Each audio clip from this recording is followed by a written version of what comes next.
یعنی انسانی زندگی میں تین چیزیں ساتھ رہتی ہیں، گھر والے رہتے ہیں، اہل و عیال رہتے ہیں، مال رہتا ہے، عمل رہتا ہے۔ موت کی اس گھڑی میں گھر والوں کا کردار کیا ہوتا ہے، مال کا کردار کیا ہوتا ہے، اور عمل کا کردار کیا ہے، عمل کا کردار کیا ہے۔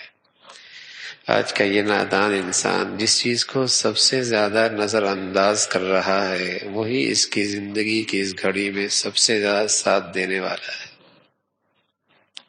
کہ اس گھڑی پہ کون سا۔ اللہ کے نبی صلی اللہ علیہ وسلم اس امت پہ بہت مہربان اور شفیق ہیں، مثال دے کر یہ حقیقت سمجھائی ہے کہ تیری زندگی کی اس اور اس سے کسی کو فرار نہیں ہے، کسی کو فرار نہیں ہے، ہر شخص پر یہ گھڑی آنی ہے۔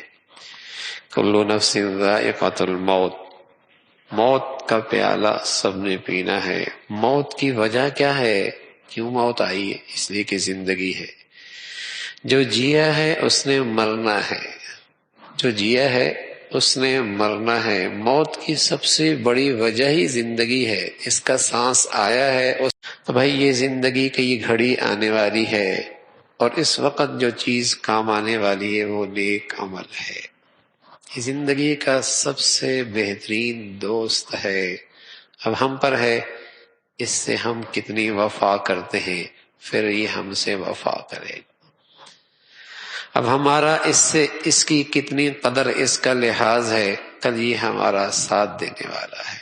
گھر والے کتنی ہوں گی، کتنی خیر خواہی کریں گے، لیکن موت تک نہ۔ مال کتنا ہے، جب تک کہ سانس ہے اس وقت تک کام آ سکتا ہے، لیکن نیک عمل اس کی دوستی ہمیشہ ساتھ رہے گی۔ تو زندگی کی فرصت بہت تھوڑی سی ہے، زندگی کے لمحات بہت تھوڑے سے ہیں۔ آدمی کوشش کرے کہ اللہ کرے یہ لمحات نیکیوں میں گزریں تاکہ کل کی زندگی میں یہ چیزیں کام آ جائیں۔